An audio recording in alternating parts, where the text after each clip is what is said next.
My name is Jeff Ripperda, MD. I'm a family physician at Shawnee Healthcare. I've been here since 2007. So I went to college at Knox College, which is a little liberal arts school up in Galesburg, Illinois. Absolutely loved it there. 2 years there. I did my third year abroad at the University of Barcelona and then came back to Galesburg for the last year to finish at Knox. Then I was off to the University of Illinois for medical school, which is 1 year in Champaign-Urbana, 3 years in Rockford. Then after that, 3 years in Peoria to complete my residency. I have more hobbies than I have time for them. Probably the one that I devote the most time to is music. Playing a band, 988. It's an Americana band. I play the mandolin, I sing. That's fun, and I love the guys that I play music with, and I hope to God I get to do that forever. I'm married. My wife, Kate, is a teacher in town. She teaches Spanish at St. Andrew's School in Murphysboro. She started the Spanish program there and teaches K through 8. I'm very proud of her and the work she does. And 4 kids. My oldest, Greta, a little bit known around Southern Illinois as Greta and her guitar.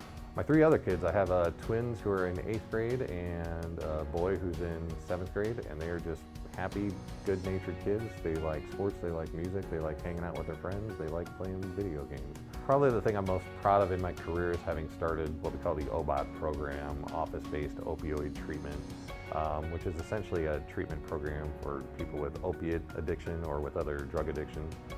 Dr. Aaron Newcomb and I started that together back in 2011, and mostly because we recognized the need in the community that wasn't being met, and just kind of decided to make a go of it.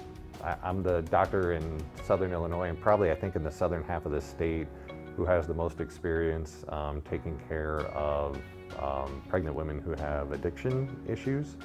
As part of the OBT program, I'll see pregnant women, and I've had pregnant women come from a long way around to receive their prenatal care with me, just because for a long time it was very hard to find a physician who knew both about pregnancy and about addiction and had some level of expertise in both, and how services have expanded over the years, so that now we have an obstetrician who provides those services. We have a nurse practitioner in women's health who provides those services, and it's been lovely to see that grow, honestly, because for a long time in Southern Illinois, your only choice if you wanted a doctor who could do obstetrics, who had some specialized knowledge in addiction, I was the only show in town.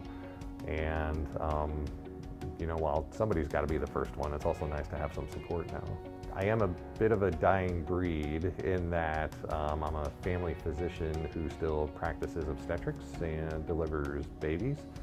Dr. Williams and I are the only 2 family physicians for a good long way around who still do that. So family practice, we like to say we take care of the patient from the cradle to the grave, but I actually get to take care of the patients from the moment of creation to the grave, and I enjoy that continuity and kind of watching young families be created, grow, see the kids get bigger as time goes on, and it's incredibly rewarding when it goes very well, and when it doesn't go well, it's nice to have experts locally to be able to refer to. And I think the patients enjoy, in particular, kind of having a one-stop shop where they know that they're not seeing an obstetrician for this, a pediatrician for that, a different doctor for this, that they can stop and see either Dr. Williams or I and get total care all the way through. I interviewed a bunch of places far and wide, and chose Shawnee for a couple of reasons. One, they allowed me to be a family physician who would practice obstetrics. That was not an opportunity that was offered at a whole lot of places. And then 2, the biggest thing was really the mission of the organization, which was that saying we will provide health care to you irrespective of your ability to pay.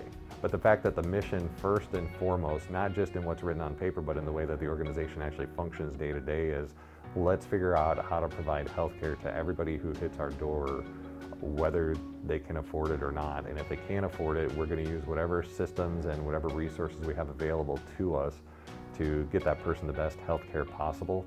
I'm on board for that.